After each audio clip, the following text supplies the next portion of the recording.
Honestly, what is the Marine Corps sending to these things now? Is this some kind of veterans reunion? A retirement party? The voice, a gravelly baritone laced with the smug certainty of youth who'd never learned humility, cut through the civilized hum of the formal dining room like a serrated blade. The speaker didn't bother lowering his volume. Why would he?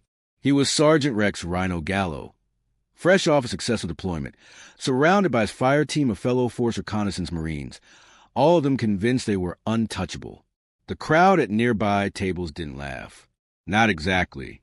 But a wave of uncomfortable chuckles and nervous shifting rippled outward from the source. A table where 4 Marines sat in their dress blue uniforms, stretched taut across chests built in the gym and proven in the field. They were lions in a den of their own making, and their leader had just picked his prey. Gallo was staring directly at a woman sitting alone at an adjacent table. She was older, 65, if the careful observer could tell beneath the severity of her bearing. Her marine dress blue uniform was immaculate but understated, lacking the sprawling display of ribbons that festooned the chests of the younger officers around her.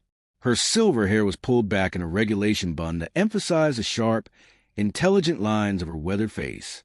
Her posture was ramrod straight, not from military discipline alone, but from something deeper, a lifetime of bearing weight others couldn't imagine.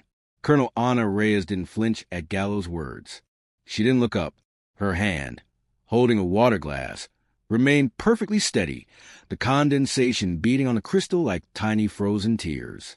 She took a slow, deliberate sip, her gaze fixed on the intricate floral arrangement at the center of her table, as if the sergeant's words were nothing more than the buzz of fly, an irrelevant noise in a world of more important signals. But when the host of the dinner, the legendary 4-star General Marcus Thorne, Commandant of the Marine Corps, glanced over from the head table, his eyes didn't register the loud-mouthed sergeant. He saw the woman.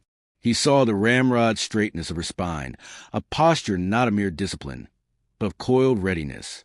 He saw the way her eyes, though seemingly distant, cataloged the room's exits, the placement of security detail, the demeanor of the foreign dignitaries seated to his right. A flicker of something ancient and knowing crossed the old general's face, a ghost of memory from dusty, forgotten wars. The setting was a commandant's inter-service unity dinner, an event steeped in tradition and held in the grand ballroom at Fort McNair.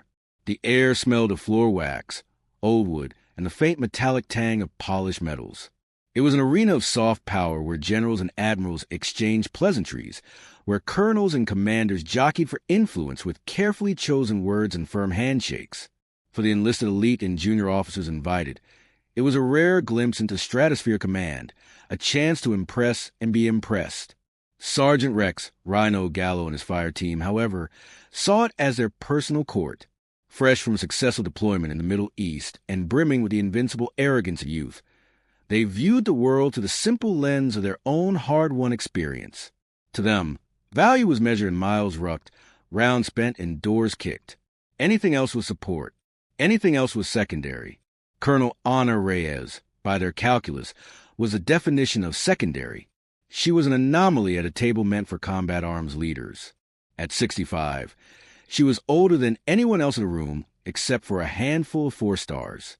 Her uniform was impeccable, but her ribbon rack was notably sparse for some of her rank and age. Just a few rows, nothing like the sprawling displays worn by officers who'd spent decades climbing the conventional ladder. She looked like exactly what Gallo assumed she was, a staff officer who'd ridden a desk to retirement, someone who'd maybe spent time in logistics or administration, pushing paper while real warriors pushed the fight. Gallo continued his monologue, emboldened by her silence, his voice rising to carry across the room. I'm just saying, back in my day, wait, it's still my day. You earned a seat at a table like this. You didn't get it handed to you because of some diversity quota, or because you managed not to retire for 40 years. This isn't a reunion dinner. This is for people who've been there, who've done it. He gestured with his wine glass in her direction. You look at her, what do you see? You see a career administrator. Someone who probably spent her whole career in the rear, with the gear, while people like us were downrange doing the real work. What does she know about pressure? About making a choice when lives are on the line? About blood and dirt, and the weight of a rifle at 3 a.m? His men grunted in agreement. their laughter a little louder this time, emboldened by alcohol and youth and the foolish belief that their experience was the only experience that mattered. Around the room, senior officers frowned into their soup. They recognized the toxic bravado for what it was, a breach of the evening's entire purpose. But protocol dictated a certain detached observation. This was, after all, a formal dinner. One didn't cause scenes. Yet Colonel Reyes's composure remained absolute. Her focus was a physical thing, a shield of impenetrable calm. She picked up her fork and knife, her movements economical and precise, addressing filet mignon on her plate with the detached focus of a surgeon. Each cut was perfect. Each movement was deliberate. It was a lack of reaction, the profound and unnerving stillness in the face of public humiliation, that began to truly unnerve the more perceptive observers. It wasn't weakness. It wasn't fear. It was something else entirely. Something far more formidable. It was a quiet confidence of a person who knew, with absolute certainty, that the opinions of lesser men were utterly and demonstrably irrelevant. The crisis, when it came, was not heralded by gunfire or explosions, but by a sound far more terrifying in the civilized confines of the ballroom. A choked, wet gasp. The guest of honor, a visiting French defense minister named Philippe Rousseau, had been in the middle of a hearty laugh when it happened. His face, moments before flushed with wine and good cheer, went rigid. His eyes widened in panic. His hands flew to his throat in the universal sign of choking. A piece of steak, too large, too hastily swallowed in the midst of laughter, had lodged deep in his airway. The polite dinner conversation shattered into a cacophony of panic and shouts. A woman screamed. Chairs scraped violently against the polished floor as people stood, helpless. The minister's security detail, two large men in sharp suits, moved toward him, but they were trained for threats with guns, not gristle. One of them began slapping the minister's back, a useless, panic gesture born of desperation rather than knowledge. "Get a medic," someone yelled, the voice thin with alarm. The on-site Navy corpsman was present, but he had been stationed by the main entrance, a football field's length of panic, scrambling dignitaries away. Time was already running out. The minister's face was rapidly darkening, a ghastly shade of purple spreading from his neck upward. His body began to sag. The room dissolved into chaos. Colonel Ana Reyes moved. She didn't jump. She didn't run. She rose from her chair in a single fluid motion, her napkin dropping to floor unnoticed. Her eyes, which had been distant moments before, were now lasers of pure, cold assessment. She scanned the scene in a fraction of a second. The victim's posture, the color of his skin, the ineffective efforts of his security. Her mind, a finely tuned instrument of crisis management honed over 4 decades, processed the data and discarded the noise. At 65, her body was no longer that of a young operator, but her mind was sharper than ever, and muscle memory carved into flesh and bone over countless repetitions never truly faded. As she began to move toward the head table, her path intersected with Sergeant Gallo. He had stood up with everyone else, a confused, belligerent look on his face, unsure his role in this unexpected drama. When he saw the old colonel moving toward the crisis, something in his young, arrogant brain told him he needed to intervene. "Stay back, ma'am," he said, putting a hand out to stop her, his tone patronizing. "Let the professionals handle this. You might get hurt." She didn't even look at him. She moved past his outstretched arm with an almost supernatural fluidity, as if he were a ghost. Her focus was so absolute that he ceased to exist in her physical world. The narrator in the documentary might have described her movements as a dance of purpose, a ballet of competence amidst a stage of flailing panic. Every step was measured. Every glance was an analysis. The chaos of the room, the screams, the shouts, they all faded into a dull, distant roar in the sharp, narrow tunnel of her mission. The French minister was sagging now, his body going limp in the arms of his bodyguard. His desperate clawing hands had fallen to his sides. He was dying. Colonel Reyes arrived at his side. Her voice cut through the panic with the sharp, clear authority of absolute command. "Lay him down. Now." The security guards, startled by her tone, obeyed without thinking. They eased the unconscious man to the floor. Reyes knelt, her 65-year-old knees protesting only slightly, tilted his head back, and attempted a quick series of abdominal thrusts. But it was immediately clear it was too late for that. The obstruction was too deep. The man's body was too flaccid. His chest was still. No air. From across the room, Sergeant Gallo watched, his mouth agape. This was not the action of a desk officer. This was something else. Colonel Reyes wasted no more than a second on the failed maneuver. Her eyes scanned the dinner table. Her gaze locked onto two objects, a serrated steak knife and a high-end metal ballpoint pen from the general's gift set. In two swift, precise movements, she had them in her hands. Without a word of explanation, without a moment of hesitation, she positioned herself beside the minister's head. Her left hand found the cricoid membrane in his neck, with the practiced certainty of a master anatomist who'd done this procedure in far worse conditions than a well-lit ballroom. She didn't hesitate. There was no tremor in her hand, no flicker of doubt in her eyes despite her age. The steak knife, a tool of fine dining, became a surgical instrument.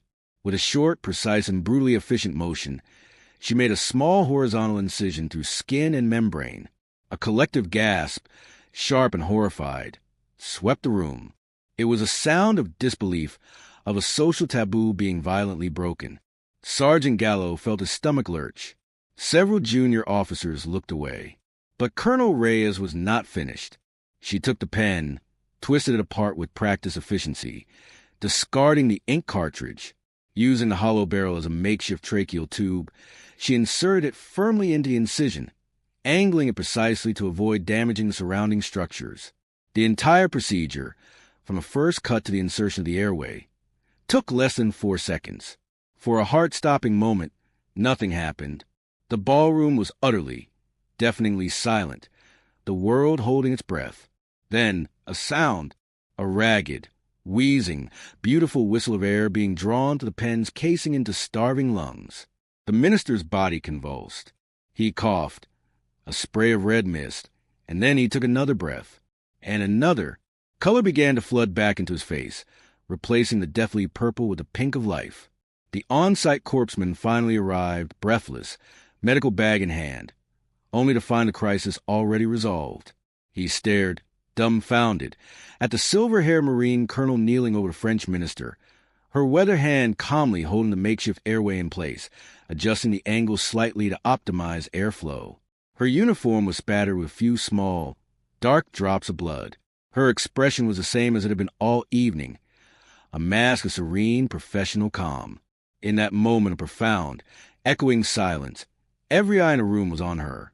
The arrogance, the laughter, the judgment, it had all evaporated, replaced by a raw, staggering awe. General Marcus Thorne had not moved from his spot at the head table. He had watched the entire event unfold with the unnerving stillness of a great predator. He had seen the panic, the fumbling, the chaos, and he had seen the one island of absolute competence in the middle of it all. He had seen the assessment, the decision, the action. He recognized the economy of motion, the utter lack of hesitation, the clinical precision of the incision. It was a signature as unique and undeniable as a fingerprint. It was the mark of a Tier 1 operator, a person trained to function at the highest possible level when the world was falling apart. But more than that, something about her technique triggered a memory. The angle of the cut, the confidence of the insertion, the way she'd immediately established manual control of the airway. He'd seen this before, once, a long time ago, as the now stable French minister was carefully placed on a gurney by the arriving medical team. Thorne began to move. He didn't rush. His strides were long, deliberate, and resonant with authority. With every step he took across the polished floor toward Colonel Reyes, the silence in the room deepened. The sea of decorated officers and stunned dignitaries parted before him as if by an invisible force.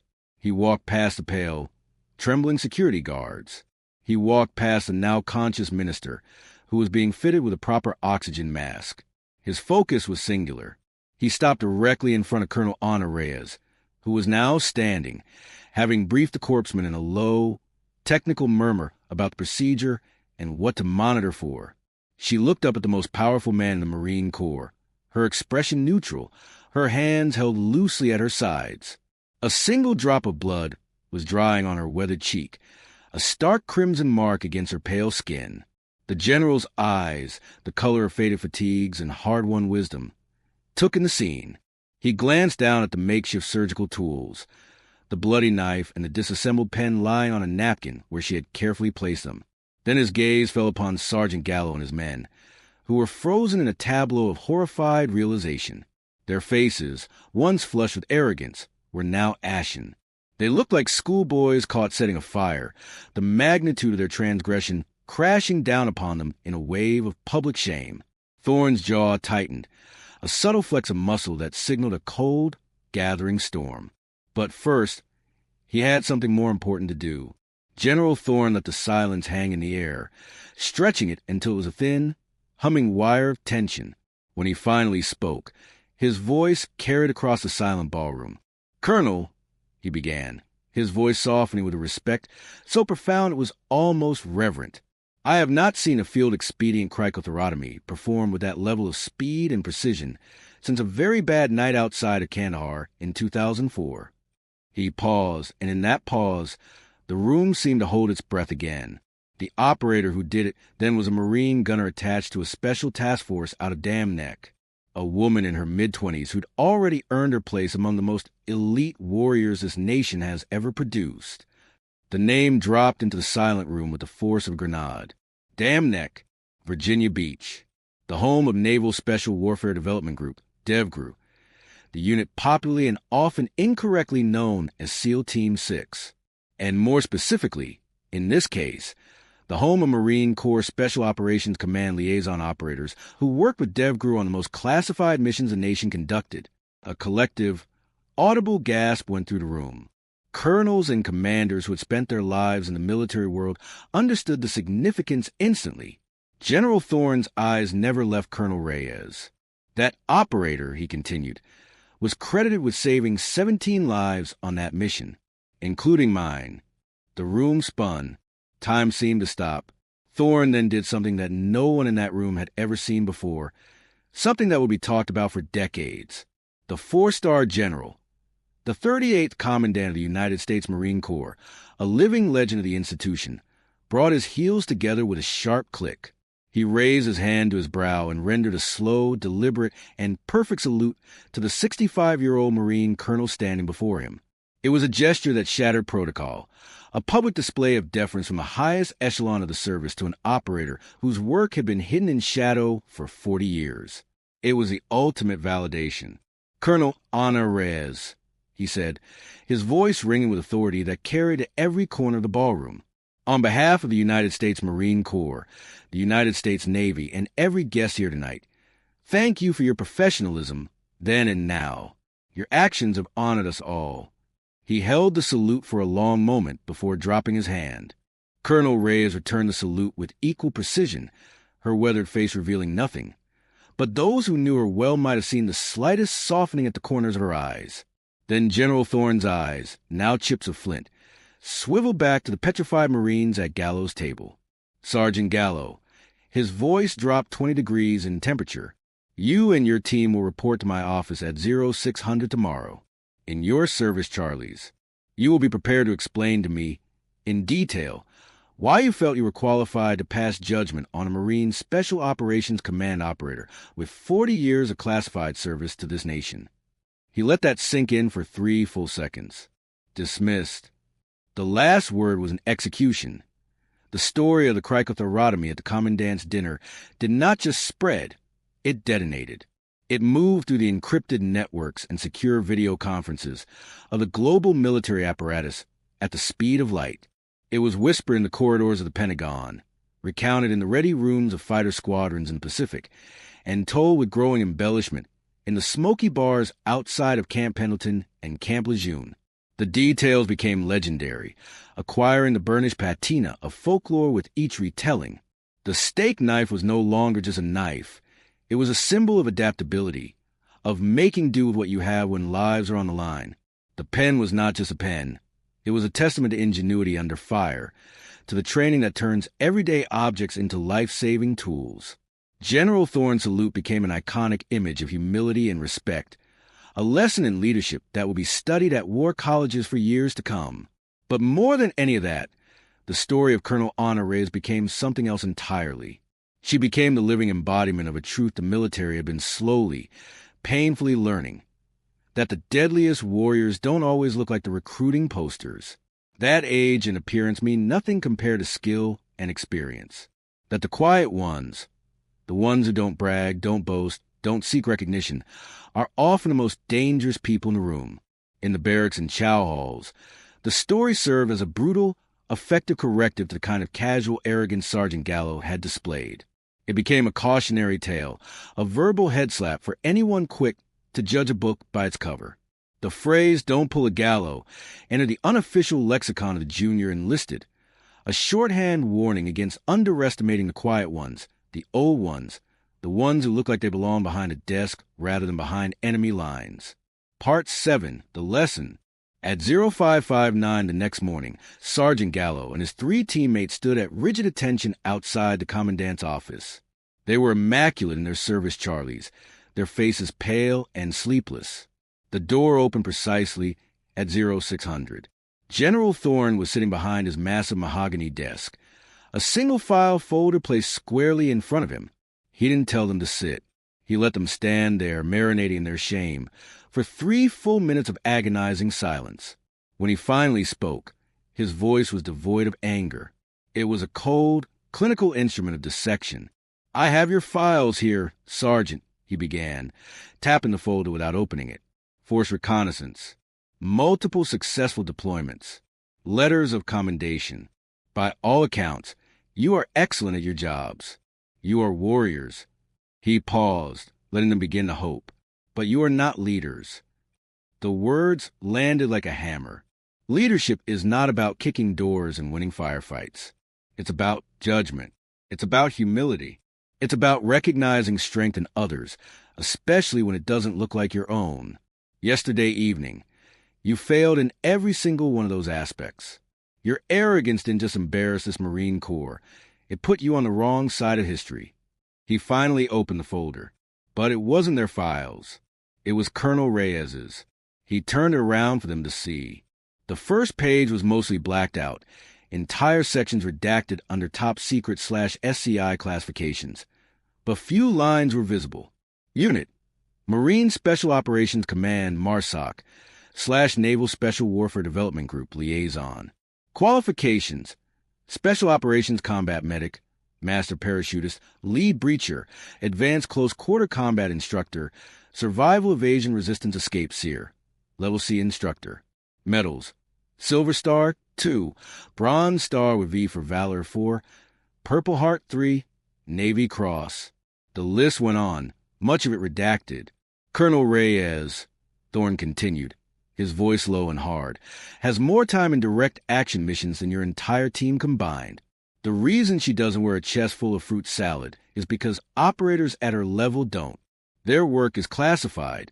Their legacy is silence. Most of her career doesn't officially exist." He leaned forward. "You didn't just insult an officer. You insulted one of this nation's most decorated and effective warriors based on nothing more than her age, her gender, and her quiet demeanor. You committed the cardinal sin of leadership. You valued appearance over substance, noise over competence, arrogance over wisdom." He closed the file with a decisive snap. "Your careers in Force Recon are over. Effective immediately. You are all being reassigned to the School of Infantry at Camp Pendleton. You will be instructors, and you will begin every single class you teach for the rest of your careers with the story of your own failure." Gallo's face went even paler, if that was possible. "You will teach new Marines about the danger of assumptions. You will be my living monuments to the virtue of professional respect. Your punishment is not to be broken, but to be made useful. Your penance is to ensure that no Marine under your charge ever makes the same mistake you did." Thorne stood, signaling the end of the meeting. "That is all. Get out of my office." A year passed. The story of Colonel Anna Reyes, General Thorne, and Sergeant Gallo had become woven into the fabric of the institution. At the next Commandant's Inter-Service Unity dinner, the atmosphere was palpably different. The boisterous tables were more subdued. The crosstalk between services was more inquisitive, more respectful. Officers and NCOs looked at each other not as caricatures of their respective branches, but as fellow professionals whose true depth might be hidden beneath a quiet exterior. It was a respect born not of fear, but of memory, a respect for the quiet ones in the room, a respect for the hands that remained steady when others trembled, a respect for the chilling possibility that the unassuming senior officer at the next table might just be a ghost from the most classified corners of the nation's wars. The steak knife and hollowed-out pen, mounted in a simple shadow box, now hung on the wall in the lobby of the main headquarters building at Quantico. The simple brass plaque underneath read, "In crisis, professionalism above all." There was no name, but everyone knew who it belonged to. It was a silent, constant reminder. Far away, at the School of Infantry in California, Gunnery Sergeant Gallo stood before a new class of freshly minted Marine sergeants. He was leaner now, his eyes holding a new depth. The arrogant swagger had been replaced by a weary gravity, the hard-won wisdom of a man who'd learned his most important lesson through public humiliation. He held up a replica of a steak knife and a pen. "Before we learn how to lead Marines in combat," he began, his voice steady and clear, "we are going to learn the most important lesson you will ever receive as a leader. It's a lesson about assumptions, and it's a lesson about respect." He paused, making eye contact with each young NCO. "It's the story of a dinner I once attended and a mistake I once made. It's the story of how I learned that the most dangerous person in the room is often the one you see the least, the one you hear the quietest, the one you're most tempted to dismiss." He told the story without flinching, a raw and honest confession that held the young NCOs in rapt attention. He didn't spare himself. He didn't make excuses. He laid bare his arrogance, his prejudice, his fundamental failure of leadership. His humiliation had been transformed into a powerful teaching tool. His failure had become his purpose. He was no longer Sergeant Rhino Gallo, the cocky recon Marine. He was a steward of a hard-won lesson, ensuring that the legacy of Ana Reyes' quiet competence would be etched into the character of the next generation of Marine Corps leaders. Colonel Ana Reyes retired 6 months after the incident, quietly and without fanfare, exactly as she'd lived her entire career. There was no grand ceremony, no speeches, no parade. She simply turned in her credentials, signed her paperwork, and drove away from Quantico for the last time in her 20-year-old pickup truck. But her legacy didn't retire with her. True legacy, the story proved, is not found in the medals pinned to a chest or the stories shouted in a bar. It is not etched on monuments or written in official histories. Real legacy is a silent echo. It is a change in the atmosphere of a room long after you have left it. It is a lesson learned from a humbling, a correction in the course of an institution. It is a seed of wisdom planted in the mind of a student who will one day become a teacher. Ana Reyes never sought recognition. Her reward was a successful completion of the mission, whether that mission was rescuing hostages in places that don't officially exist or saving a life at a dinner table with a steak knife and a pen. Her victory was not in the applause or the accolades, but in the quiet, profound shift she had engineered in the culture of an institution. She had proven, in one undeniable act, that character is not defined by the noise you make, but by the calm you command in the midst of the storm. She affirmed that respect is not a birthright of uniform or rank. It is a debt owed to demonstrated competence. She reminded an entire generation of warriors that age is not weakness, that quiet is not timidity, that a woman in her 60s can possess more combat capability than a room full of 20-somethings who've never learned the difference between confidence and arrogance. The ripples of her actions continue to spread, a quiet, powerful current moving through the soul of the military. Young leaders, taught by a humble gunnery Sergeant Gallo, now enter their careers with a healthy skepticism of their own assumptions. They learn to look for the stillness in the chaos, to value the quiet professional, to understand that the hand that can bring death in the dark can also bring life in the light. They learn that the gray-haired officer, sitting quietly in the corner, might have more trigger time than their entire platoon combined. They learn that competence is the only currency that truly matters. The legend of the cricothyrotomy performed with a dinner knife is more than just a war story. It has become a foundational myth, a parable for a new era of warriors. It is a testament to the enduring truth that true strength needs no audience, and that the most profound statements are often made in complete and total silence. Never judge a warrior by their appearance, their age, or their silence. Competence doesn't announce itself. It simply performs when others can't. The quietest person in the room may be the most dangerous, the oldest may be the most experienced, and the one who doesn't seek recognition may be the one most worthy of it. True leadership isn't about demanding respect. It's about earning it through demonstrated skill when the crisis comes. And when you fail to recognize competence because of your own prejudices, you don't just embarrass yourself. You reveal exactly who you are. In the end, respect is not given because of age, rank, or volume. It is earned through competence, proven in crisis. And remember in silence, subscribe now and never miss a story of silent strength and powerful legacy.